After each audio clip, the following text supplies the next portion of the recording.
Hey, it's Steve Lindsley. Welcome back to my shop. In this video, I'm going to show you how I made a couple of mahogany jewelry boxes. My friend and co-worker Alex asked if I would make a couple for his daughters, Anderlyn and Alexa, and I said, sure, I'd be happy to do that. So he showed me a couple of pictures of sample jewelry boxes he found on the internet. And I only had a couple of requests, and one of the requests was he wanted their initials inlaid into the top of the box, which I did. This is one of them. And he also thought maybe a mirror on the inside would be a nice idea. So when you open up the lid, there's a mirror on the inside of it. Other than that, he's pretty much left the size and anything else up to me. So on this side of our jewelry box, we have a ring bar, so he puts our rings, and we have a little sliding tray here that slides back and forth, and also comes out. And put earrings and whatnot in that, and then in the bottom for storage of bigger items like necklaces and whatnot. So I said they're made out of mahogany.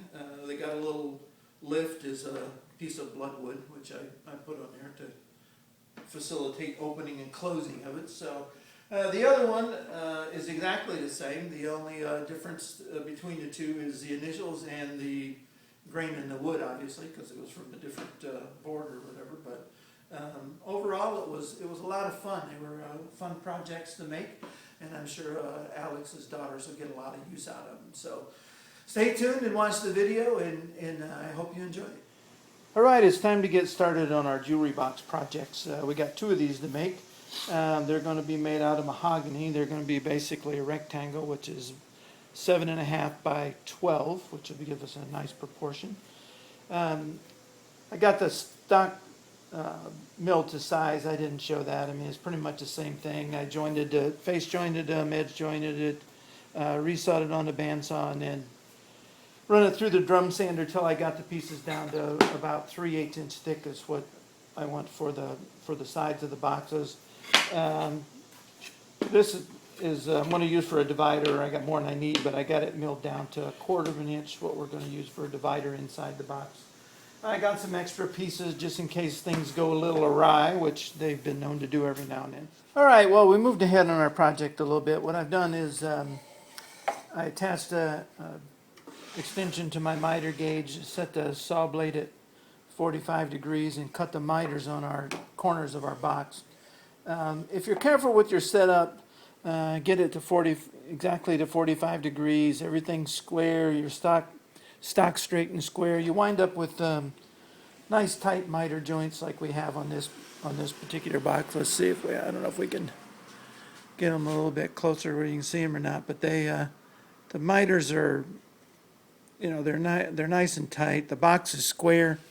I just got a band clamp on it holding it together at the moment. So next thing we're going to do is cut some grooves in the bottom of this thing to fit our bottom piece of plywood. All right, well, here's our setup to cut the groove in the bottom of our box. I started with the saw blade 1/4 inch high, and it was 1/8 inch from the fence.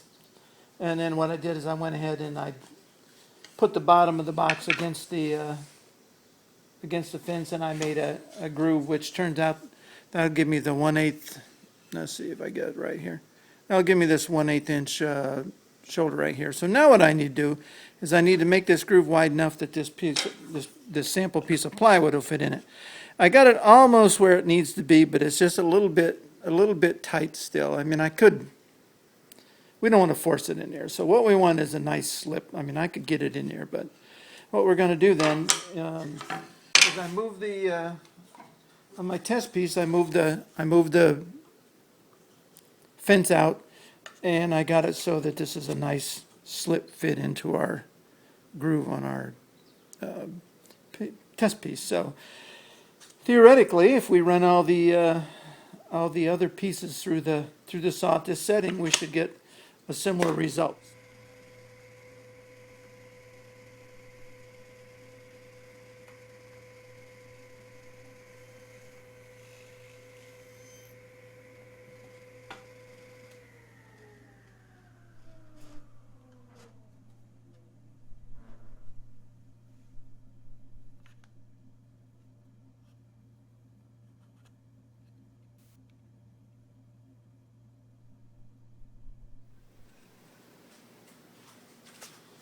Okay, well, as you can see there, we got a nice fit on our plywood. It fits right into the groove and does exactly what we wanted it to do. All right, well, I cut our bottom panels for our jewelry boxes. The turned out to be 7 1/4 by 11 3/4, which accounted for the groove that we cut into the bottom. I cut it just a little bit short of that so that I wouldn't have any problems with it bottoming out or whatever. So we did that. I got the other one here. I've sanded them with some up to 220 to get them pretty much finalized, and I got it put together, and it's got some, it turned out really good. So we got some nice, I probably can't see them there, but it's got some nice tight miters in the corner. I got the band clamp kind of down around the bottom, so we can check the fit of the bottom piece. So we're all good with that. So all we got to do now is the next thing is to one, we got to cut a dado in the sides here so I can put a divider in going this way. So we got to do that. And we got to actually cut these to size, cut a groove for the lid, and then work on the lid. See what we can come up with for a lid. All right, a quick update on our progress and process here. As I said in one of my earlier videos, my intention was to glue this all together, including the top, and then split the top off. But after I thought about it and had a couple of aha moments, I realized that there's no way I'm going to cut a dado inside here, inside these pieces, and not have it go into the top, which I don't want it to do. So my plan now is to go ahead and disassemble these little, I just got them stuck together. So my plan is to go ahead and rip the lid off this piece. And then that way we can dado the side without having to worry about the top. So we'll go ahead and set the saw up and cut those. All right, well, we're ready to go ahead and separate the top from the bottom on these boxes. So what I have is, I have the fence set 2 1/4 inches from the inside edge of the blade. When I rip that off, the blanks are 3 1/8 inch wide. So what I'll get is a 2 1/4 piece at the bottom, and I'll get a 3/4 piece at the top, which is what I want the top to be. So all we got to do is make sure that we keep the bottom against the fence and don't cut the wrong side off. Once we do that, we should have the bottom and the top. And I did go ahead and cut the groove for the top while this was all one piece. It's a little bit easier to do. I just cut an 1/8 inch wide groove, 1/4 inch deep, and then we'll make a matching tongue to fit in that from the top. So I'm going to go ahead and turn on the dust collector and the saw, and we'll see if we can't separate these two.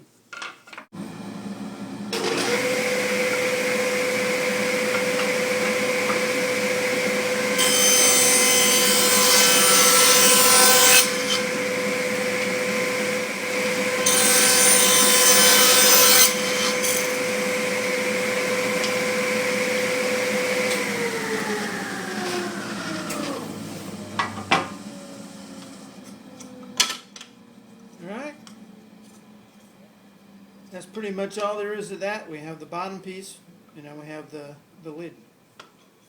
All right, well, it's time for our first glue up.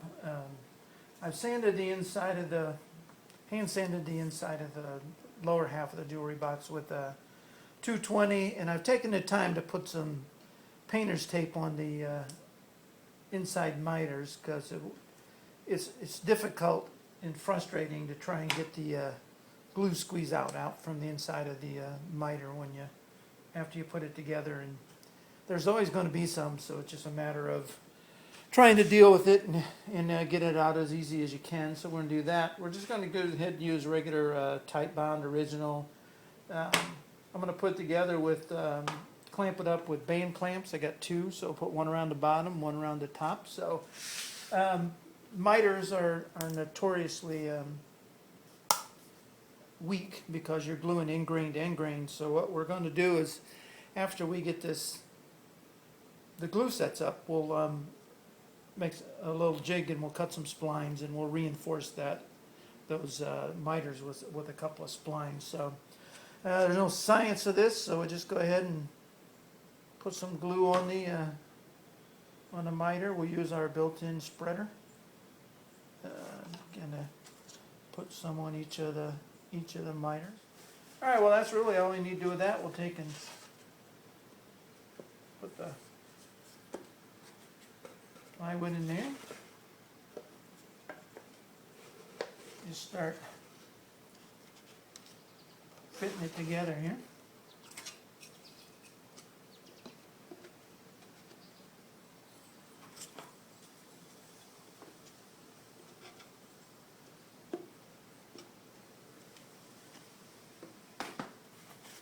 Wipe up some of the glue so we don't get everything all over. Let's move this out of the way.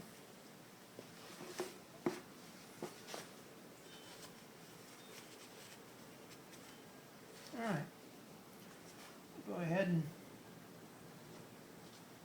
put a band clamp on that. Everything kind of, I've already done a test fit. And if we keep the edges nice and flush, it'll come out square. So.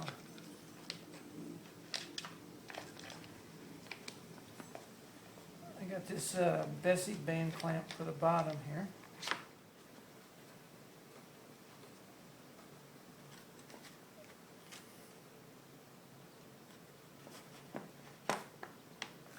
Alright. Well, our tape on the inside will keep us from checking from square on the inside, but we can check on the bottom. And looks like we're coming out nice and square. Perfect. All right, well, it's time to route out the letters for the top of our box here. My first thought was to use a piece of plywood faced with some mahogany veneer. But what I found was that the plywood chips out too easy, and it wouldn't hold the details on the letters, as I was using this. It's a scrolly type of letter, and it wouldn't hold the details on the.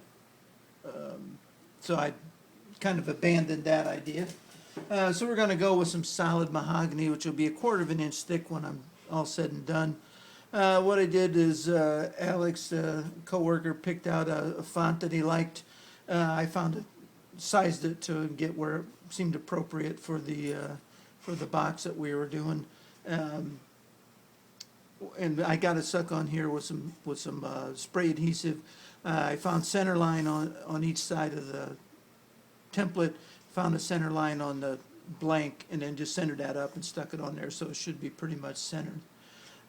So that's good. But what I found when I'm routing this is that if I leave the black in the letter here, it tends to roll up in it kind of makes it hard to see where you're routing. So what I do is I glue it on, and then I take a X-Acto knife and I go around the edges of the black of the letter, and then I just pull out that piece that's black, so that now when I'm routing, I can just follow the edge of the white, and I don't have to worry about the black rolling up or getting in the way. What I'm using to do this is my trim router with and you can't probably see it, but it is a 1/16 inch bit. Where I got I know where I got it at Sears. Why I bought a 1/16 inch router bit is beyond me. I don't have a clue, but I'm glad that I have it. I can't remember what exactly that I use it for. But it's worked pretty well. I've done 3 or 4 test pieces, different sizes, just to make sure I knew what I was doing. The last thing I want to do was have the first time I do it be on our final piece. So I just take and plunge the bit in. I got it set about, it's a little bit deeper than a 1/16 of an inch, maybe 3/32 or something like that. So I just plunge it in and I follow around and I just route out the part that's highlighted there, and it works pretty well actually. So we'll show a little bit of that and how we do it.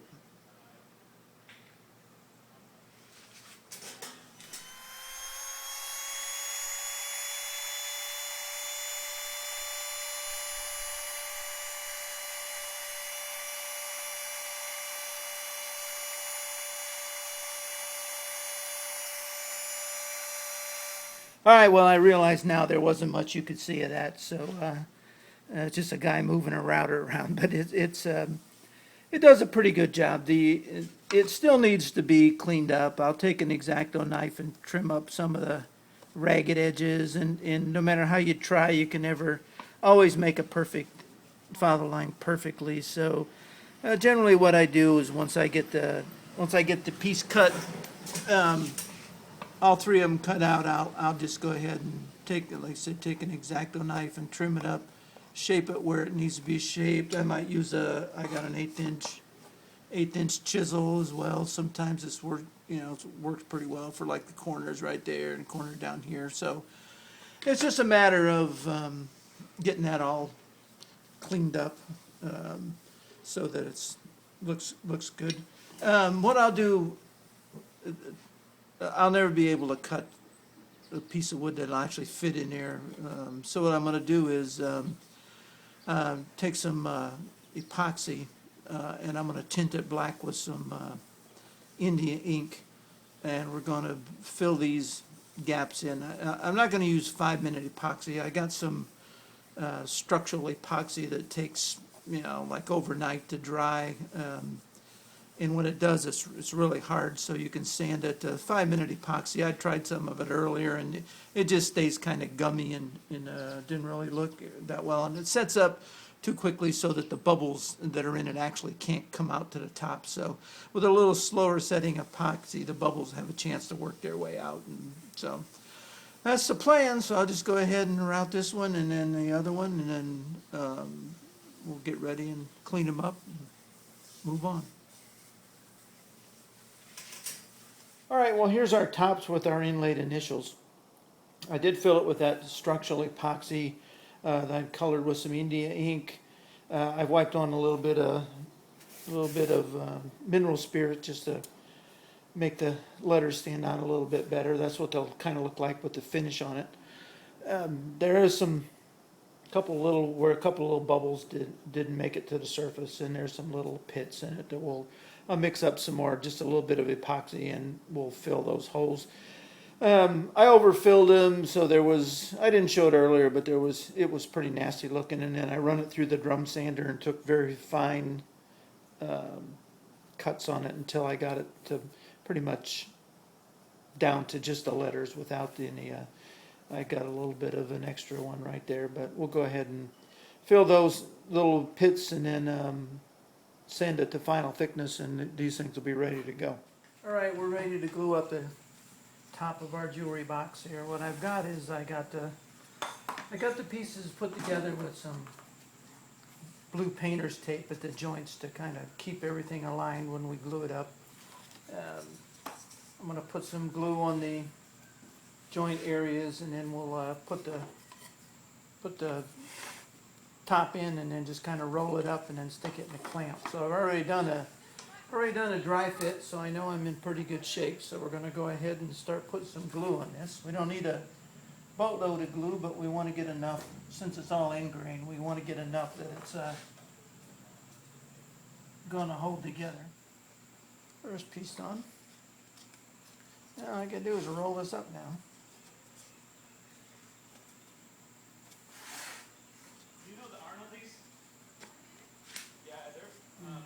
Super nice. They gave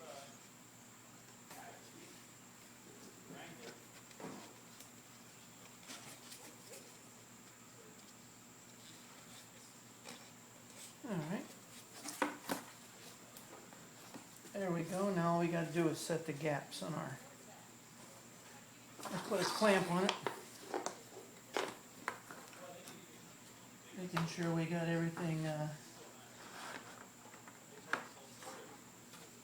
lined up.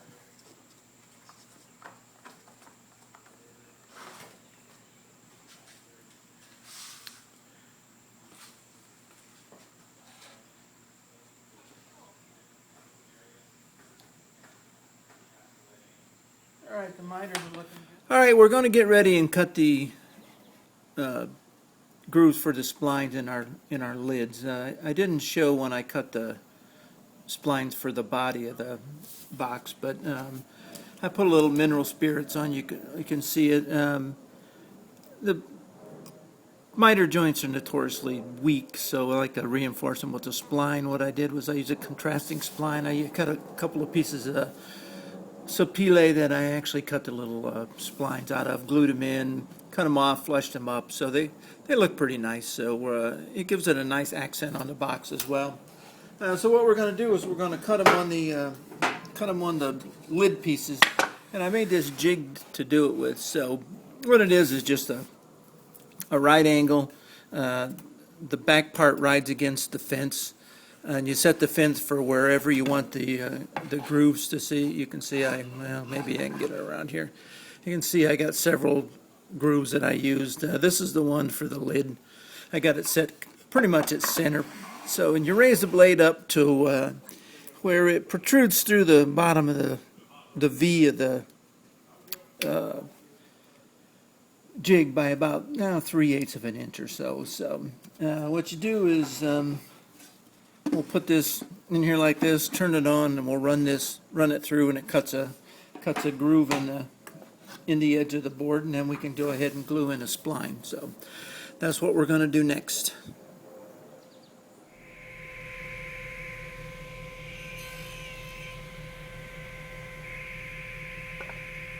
Well, I realized there wasn't a lot to see in that when I was actually cutting that. So here's the bottom line result. We got a groove cut in the edge of our lid right there. That's 1/8 of an inch, which is the thickness of our saw blade. I got 1/8 of an inch little spline that I'm going to glue in there, and that'll reinforce that joint. And then when once the glue's dry, we go ahead and cut off that with a flush trim saw and sand it smooth, and we're good to go. Well, let me get you caught up on our jewelry box projects. What I've done is I've gone ahead and cut off the splines and fleshed them up. I took and cut the hinges. I actually just cut them by hand with a chisel. It was a little bit easier. I didn't feel like setting up a router or whatever, so that worked out all right. The hinges I'm using are these nice brass, you probably can't see them, they're the nice brass Brusso hinges. They open to 95 degrees, which is handy on a jewelry box because it tilts the lid back just enough so that it doesn't go closed when you have it open. So I've gone ahead and cut those. I got them numbered so I get the hinges back in the same spot. I've gone ahead and rounded over the, see if you can see it there. I've rounded over the top edge and bottom edge with a 1/8 inch round over bit at the router table. I didn't show that because you pretty much seen me do that before. And when you're using a router with that smaller radius, it really doesn't take off that much material. I've gone ahead and gave everything a final sanding. When I was doing that, I noticed that the only way to really lift the lid would be to grab the edges or whatever. So I added a lift on each of the lids. It's just a semicircle lift. It's made out of bloodwood, which I think gives a nice contrast to the mahogany, especially when we get some finish on it. I made a couple of trays for each of the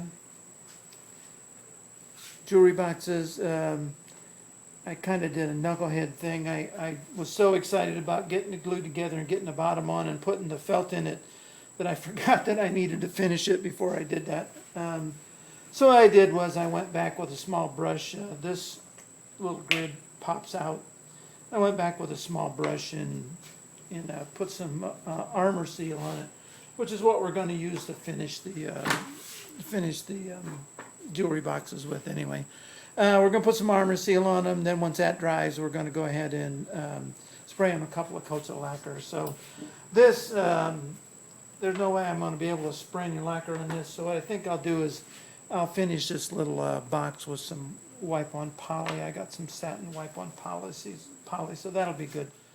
All right, well, let's go ahead and wipe some armor seal on this top. I'm just going to do this one, showing the box, and the rest of it will be kind of repetitive. So I'm going to show you what it looks like once we go ahead and hit this thing with some finish. And I really like this. This is one of my favorite parts of any project, is when you can go ahead and put some finish on and see what your creation is going to come out and look like. So we'll just go ahead and start wiping some of this on there. Normally I don't dip it out of a can, but I will, after we do this one, I'll put it in a Tupperware or something. So idea is just, of course, just flood some on and then let the wood soak it in and then wipe off any excess that doesn't absorb. And it's absorbing quite a bit of it as we wipe this on here. So get a clean part of the rag. So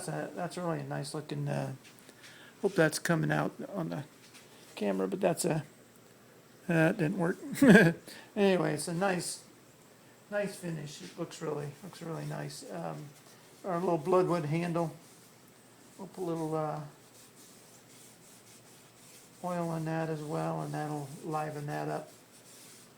I am going to put a mirror on the inside of this, but I'm going to have to finish the because this is a solid panel on the top here. I'm going to have to finish the inside same way I finished the outside, so I guess I don't get uneven moisture absorption on that solid panel there. So we will get a mirror that fits inside there.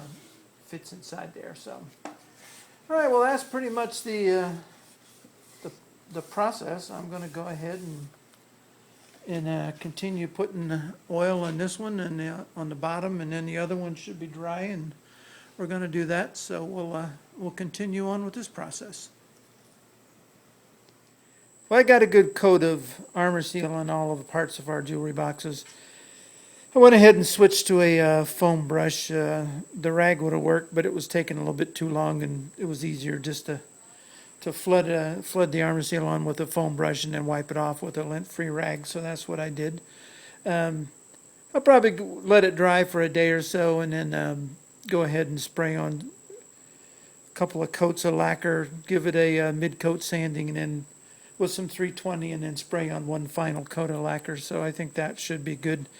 I thought about putting on a second coat of Armor Seal, but I've had pretty good luck with just putting on one. So I think I'm just going to go with that and then spray on the lacquer, and should look real nice. So once we get the lacquer on it, we'll put the hinges on and put some felt in the bottom, put the ring bar in, and this project will be finished.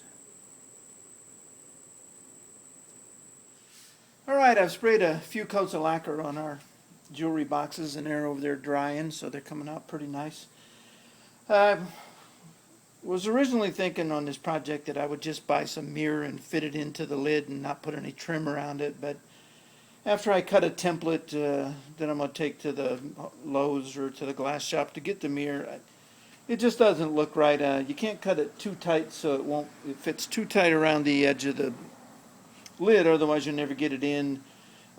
Take a chance of breaking it if the wood expands and contracts or whatever. So we're going to have to make some trim to go around it once we fit it in there.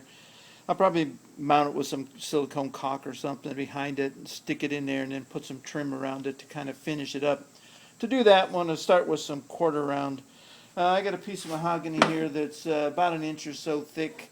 I flattened one face, jointed both edges, and I got the top flat as well, so everything is square and flat.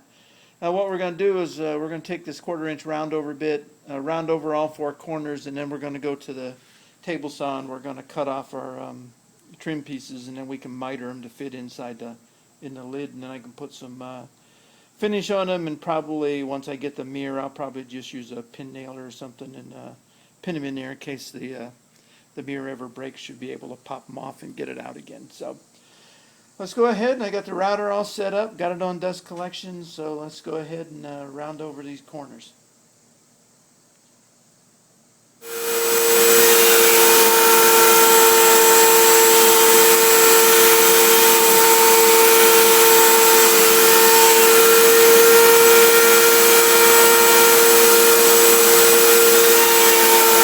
Alright, well, we got our edges rounded over on our board there, if you can see that. I don't know, it's just a 1/4 inch round over. So what we'll do is sand it up a little bit and get it cleaned up, and then we'll go over to the table saw and we'll cut us off that little corner right there, and that'll give us our trim piece that we need to to finish off the inside of our lid.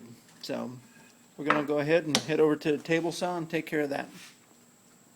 All right, I've hand sanded our roundovers a little bit to get off any fuzzies or any areas where they needed to be touched up a little bit. I've also gone ahead and marked a 1/4 of an inch on the end and 1/4 of an inch from the top and the bottom. And we're going to cut off this little piece of quarter round right there. I got the blade set 1/4 of an inch from the fence, so when I push that through there, we should make a cut right at that line. And I got it set a little bit higher than 1/4 of an inch, so we go over past that a little bit. So we'll do it this way, and then without changing the setup, we can go ahead and cut it this way, and it'll cut the little piece of quarter round off. So let's go ahead and turn the saw on, dust collector, and make that cut.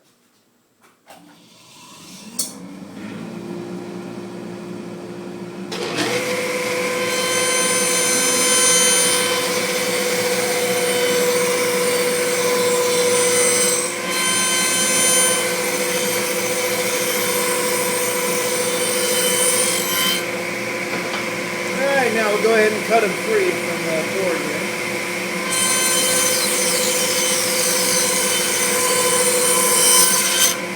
Oop, there it goes. Alright, I've gone and retrieved them from back there by the toolbox. The saw shot them off when they were cut free, so no harm done, didn't hurt them at all. So we got a nice piece of quarter around there, so we can go ahead and miter them to fit in the inside of the box lid, and we'll be good to go. Alright, well here's my inside miters for each of the corner. They're all nice and tight there. There's the one on the other side. My little sled works out pretty good when I go ahead and use it. It's just a matter of being careful when you measure, and being careful when you make the cut so that don't cut it too short. That's the thing. You can always take more off, but you can't add more on. So that apparently applies to more than just wood turning. So it's but I got all those done. I'm gonna take them out. I'm going to clean them up, or sand them a little bit more, and put some oil on them. Let them dry overnight, and then before I get ready to put the mirror in, which I don't have, I'll have to go ahead and spray them down with a little bit of lacquer, and so that they match the rest of the project. And I'll use a pin nailer to nail them in there just in case I ever need to come out. All right, well, we got our mirror. I just went to Lowe's and had them cut me some 1/8 inch thick mirror from their stock there. I did take a template with me so that there was no doubt about what size it was I needed. So I cut a MDF template before I went, and I wrote the dimensions on there. And when the gentleman was cutting it, I made sure that it fit the template correctly. So what we got now is we got our mirror just pressed in there. I was going to put some of this silicone caulk on it, but kind of stick it in there. But actually with the quarter round holding it in there, it's not going to go anywhere, and that would have only pushed it up maybe a little bit higher than I wanted it. I wanted a little bit of a reveal here on the edge there. So we got our quarter round fit in there. I did put 3 coats of lacquer on the quarter round so it matched everything else. I'm going to attach this in here with pin nails. I got some 1/2 inch pins in the pin nailer. But the only thing we could do wrong is nail it the wrong way and shatter the glass. So we're gonna make sure that we don't do that. What I do is put a little piece of poster board in there to protect the glass while I'm pinning it. And also I'm using this little extra piece of poster board to put between the pin nailer and the quarter round, because there are times when the nose of the pin nailer makes a little dent on the wood, and I don't want a dent. So all we do is basically just take that and stick it on there and get it where we think it needs to be, and nail it. That just leaves a little bit of a hole there. I'll put a little bit of lacquer on it afterwards, and that'll clean that up. Do this side. I'm only putting 2 in these side pieces. So.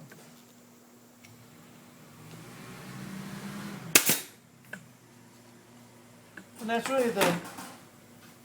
that's really the process for just pinning these on there. I put 3 in these long ones because it tends to bow out in the middle. So I put one on the end, one in the middle, and then it's put the hinges on it and put it on the bottom of the box, and this project's done. I'll do all that and I'll come back and show you the final product. All right, well, here's our final product. I touched up the little pin nail holes with a little bit of lacquer just use a toothpick and put a little bit on there. I got the ring bar on this side. We got our little tray that slides back and forth and comes out for storage below. We got the mirror all cleaned up. I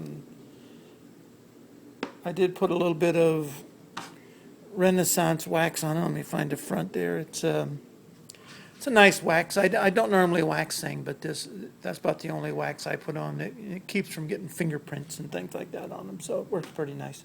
So there we go. That's our 2 jewelry boxes for the daughters of my coworker Alex. So I'll take those to work on Monday, and I'm sure these girls will be thrilled. Well, that's how I made these mahogany jewelry boxes. I hope you enjoyed watching the video as much as I've enjoyed making the project. I'm sure Alex's daughters will get many years of use out of them, and they'll have them for a long time, so that's always a good thing. I'd like to thank you again for watching the video. I'd like to thank everyone that's subscribed to my channel and all the viewers that have viewed my videos. I appreciate you watching, and if you haven't already, please don't forget to subscribe.